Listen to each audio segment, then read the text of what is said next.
જયંતિભાઈ વઘાસિયાને વિનંતી કરી કે તેઓ અત્રે સન્માન સ્વીકારવા માટે આવે. જયંતિભાઈ વઘાસિયા તેઓનું સન્માન કરવા માટે અત્રે આપણા રસોઈયા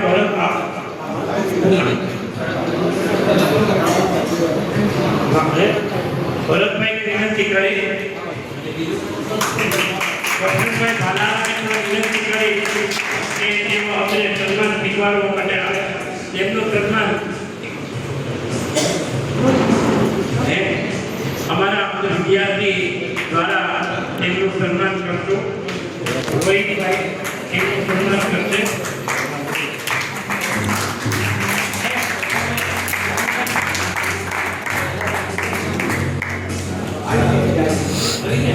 હવે સરસ્વતી કોઈ રહી હોય તો આપણે ક્ષમા યાચીએ છીએ. હવે કાર્યક્રમ જે છે એની શરૂઆત કરીએ. કાર્યક્રમ ખરેખર તો આપણે મજા માણવાની છે. આપણે એની આગળ થોડું ઘણું જ્ઞાન છે પરસોત્તમભાઈ પાસે. તો પરસોત્તમભાઈને સાંભળવા એ પણ એક લાવો છે. ભાઈ પહેલા હું વિનંતી કરું કે ડૉક્ટર પંચાલ સાહેબ અહીંયા છે તો અનુરૂપ તેઓ આપણને માર્ગદર્શન આપશે. તો પંચાલ સાહેબને હું વિનંતી કરું છું.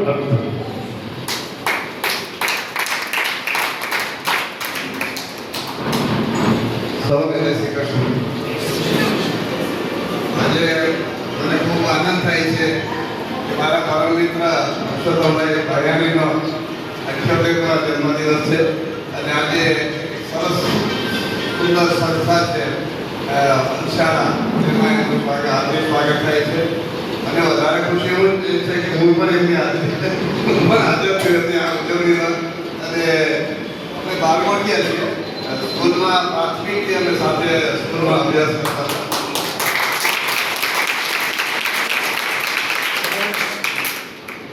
એમનું આયુષ્ય હજી દિલીપભાઈ કહ્યું ને કે 100 વર્ષ પૂરા કરે દર વર્ષે એ ઉજવે એટલે હું પણ એનો સાથ પુરાવું છું કે 100 વર્ષ પૂરા કરી અને બધા તંદુરસ્તી ફરી જીવન જીવે અને અહીંયા ઉજવતા પરમાત્માની પ્રાર્થના.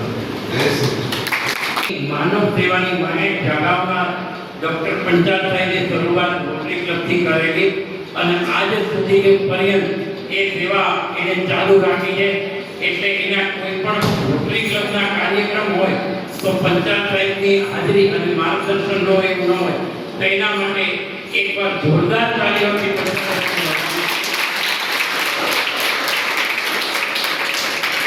ડૉક્ટર રોહિત પટેલ સાહેબે વિનંતી કરી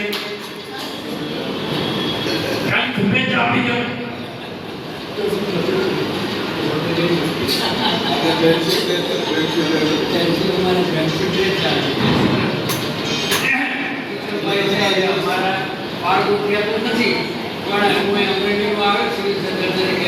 ત્યારથી અમારા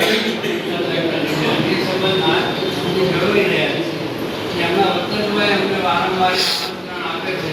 સારા બધા પ્રસંગો એમો એટલે અમને હું નિર્વાહ્યું છું કે ભગવાન આપે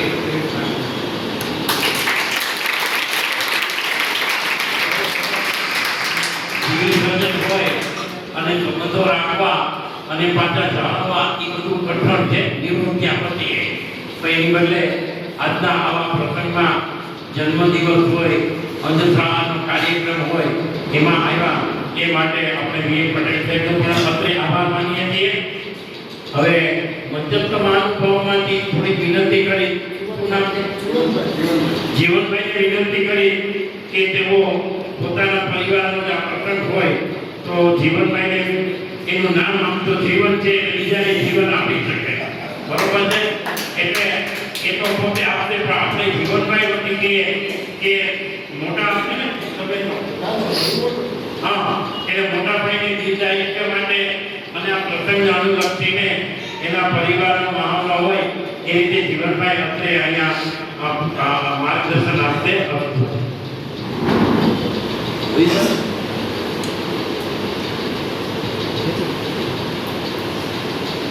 સૌ પ્રથમ તો શ્રાવણ માસ ચાલે છે એટલે શંકરના ચરણોમાં આપણે બધા નમસ્કાર કરીએ એટલે લાંબુ આયુષ્ય આપે.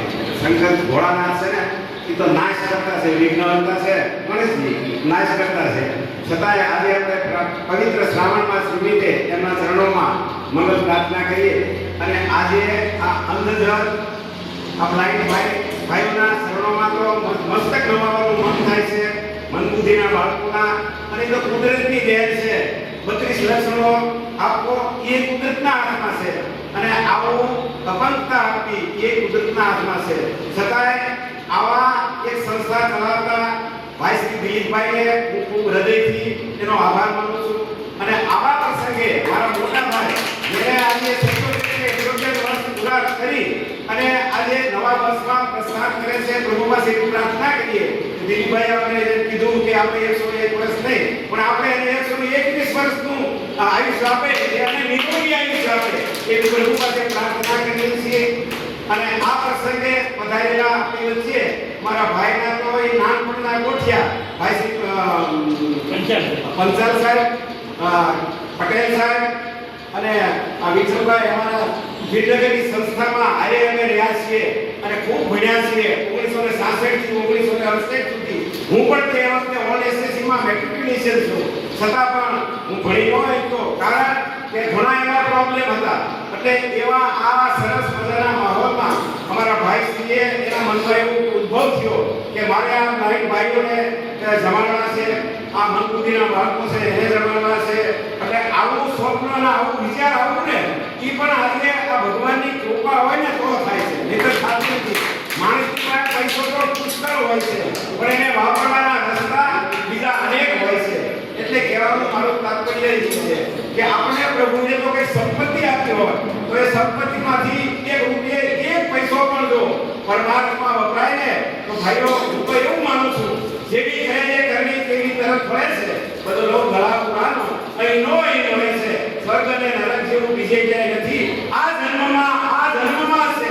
તમે હવારમાં ઉઠ્યા, તમને હારા વિચારો આવ્યા, એ વિચારોને વ્યક્ત કર્યા તમે બીજે અને એ હારા વિચારોને તમે પરિપૂર્ણ કરવા માટે સવારથી પ્રભુએ જે તમને શક્તિ આપી છે એ શક્તિનો ઉપયોગ કરી અને તમે હારા વિચારોને વ્યક્ત કરી અને હારા કામ કરો અને તમને બીજે દિવસ એનો લાભ થાય એ સ્વર્ગ.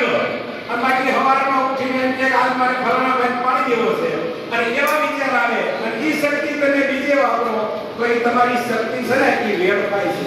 એટલે માણસને શક્તિ આપી છે, સંપદા આપી છે, એ તો યોગ્ય રસ્તે વપરાય અને એનો ઉપયોગ થાય તો પ્રભુ એની ઉપર અનુકંપા કરે, આપણે સારું જીવન જીવવાની બક્ષિસ આપે અને આવા શુભ કાર્યો કરવાની આપણને પ્રેરણા મળે. આપણે વિશેષ તો કાંઈ નહીં કહેતા. આવો જે શુભ પ્રસંગ આપણે આંગણે થયો છે, પહેલા તો આ મનબુદ્ધિના બાળકોએ જેની કરણી હોય એ પ્રમાણે થાય છે.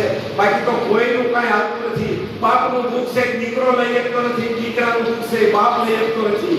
જેના ભાગમાં જે સમય જે લઈશું તે સમય તે જ પહોંચે રહ્યું. નરસિંહ મહેતાની વાણીને આપણે સાર્થક કરીએ. બાકી તો કુદરતે જે આપ્યું છે, જે તને ભોગવવાનું આપ્યું છે એ ભોગવ્યા વિના છૂટતો નથી. દાંત કાઢી જો તમે ભોગવો તોય ભલે અને હસતા હસતા ભોગવો અને રોતા રોતા ભોગવો તો પણ ભલે.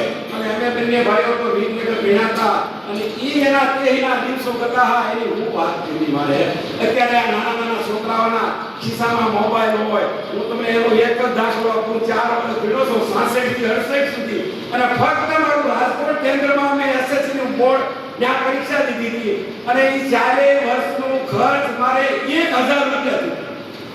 આ કોઈને માન્યામાં નહીં આવે. એ 4 વર્ષમાં જે છોકરો ભીનો હોય એનું 1000 રૂપિયા ખર્ચ થાય. 1000 રૂપિયા ખર્ચ કરું અને ટોટલ એનું એ 4 વર્ષનું મારી પાસે લેખિત છે 3 પૈસાનું કહેવું મળતું હતું. અને વિનગરથી અમે સરખા આવતા હતા 85 પૈસા ટિકિટ હતી બસની, ત્યાંથી અમે કુંવરટેલ હાલી ગયા હતા. આવા દિવસોમાં અમે ભણ્યા છે. એટલે એ ભણતર હું છે, એ સંસ્થા હું છે, એ બધી મને ખબર છે. અને એ વખતમાં સ્વરાજ સેન્ટર મધ્ય ગુજરાત વિનગરની શાળા એક પ્રમુખ સ્થાને હતી. વીટી હાઈસ્કૂલ વિનગર અને રૂપચંદ પાનાસર છાત્રાલય એમાં અમે ભણ્યા છે. અને એ વખતે અમને એમાં જ્યારે કુમળા હતા ત્યારે ઋષિકેશના સ્વામી એ બધા ગુમાનંદજી એમાં અમે યોગા હોતી ગયા. અને આજની તારીખે હું 76 વર્ષે મયુરાસન કરી શકું છું અને શીર્ષાસન પણ કરી શકું છું. અમારા ભાઈ વગર છે મારું તાત્પર્ય એવું છે કે આજે પાન માવા ખાવામાંથી માણસ નવરો રહેતો નથી, ખરાબ સુટેવામાંથી નવરો રહેતો નથી. ભગવાને તમને નિવૃત્તિ આપી છે. જે કાંઈ કામ કરતા હોય, હું આજે જયભાઈનો દાખલો દઉં તમને, તો આજે ઘણી વયોવૃદ્ધ હોવા છતાંય આવી સંસ્થાનું સરસ મજાનું સુચારું સંચાલન કરે છે. એટલે એમને પણ મારે હૃદયના ધન્યવાદ આપવા છે. ભગવાન એને આવા કાર્યમાં એની શક્તિ આપે, નિરોગી શરીર આપે અને આવા કાર્યો સદાય કરતા રહે અને પ્રભુ એની ઉપર અસીમ કૃપા વરસાવતી રહે. વસ્તુ જય ભારત, જય હિન્દ, જય ભારત. એવો કેટલા વર્ષ ભણ્યા એ તમારે સમજવા જેવું છે. અને આપણે એક મહિનામાં કેટલો ખર્ચો કરીએ તેનું લિસ્ટ કરજો. એને 4 વર્ષનું લિસ્ટ અને આપણું 1 મહિનાનું લિસ્ટ એ તમે ગણતરી કરો. અને જે ખર્ચ કીધો ને, અત્યારે આ ડૉક્ટર છે અહીંયા હાજર, પણ અત્યારે ડૉક્ટર થવું હોય ને તો ઓછામાં ઓછા 1 થી 1.25 કરોડ રૂપિયા જોઈએ. અત્યારે એ ડૉક્ટર થઈ શકે છે. તો આવી પરિસ્થિતિમાં તમે લોકો જે છે એ તમારે ડૉક્ટર કદાચ ન બની શકો, પણ તમે પીએચડી જરૂર થઈ શકો. તો તમારા ક્ષેત્રમાં તમે પણ તમારી ઉણપ છે એ ઉણપને દૂર કરી અને આગળ વધો. આજે હું ગૌરવ સાથે કહું છું કે અમારા અંધજન તાલીમ કેન્દ્રના લગભગ 450 થી 500 જણા ગવર્મેન્ટ જોબ કરે છે. 450 થી 500 જણા ગવર્મેન્ટ. હવે સરકારની નીતિ અને એના હિસાબે અમારે નીકળે એવું હતું કે અંધ હોય અને થોડુંક સંગીત ને બધું પાસ કર્યું હોય તેને શિક્ષક તરીકે ભરતી આપી દેતા હતા. હવે તો સંગીતનો વિષય જ વયો ગયો સ્કૂલમાંથી, એટલે મુશ્કેલી છે. તો આ બધાનો સામનો કરીને તમારે આગળ આવવાનું છે. એટલે એમના સંદર્ભમાં હું કહું છું કે અમે ખાલી આ પહેલાં મેં કીધેલું કે મેં ખાલી ભણાવ અમે જમાડવા ખાતર નથી. આ લોકોને આ લોકો જે વિદ્યાર્થીઓ જે છે એમને અમે બેડમિન્ટન જે હોય છે ને એમના રેકેટ હોય એને જે જાળી જે આવતી હોય એ બાંધવા માટે ના તૈયાર કરતા હોય છે. ખુરશી ભરવાની હોય છે એ ખુરશી ભરાવતા હોય છે. આપણે કોઈ કામ ન કરી શકે એવું મોટર રિવાઇડિંગનું કામ આ લોકોને શીખવાડવામાં આવે છે કે જે કામ થોડુંક જોખમી ગણાય પણ છતાં એ શીખી અને મોટર રિવાઇડિંગ સારામાં સારું રિવાઇડિંગ કરે છે એવું શીખવાડવામાં આવે છે.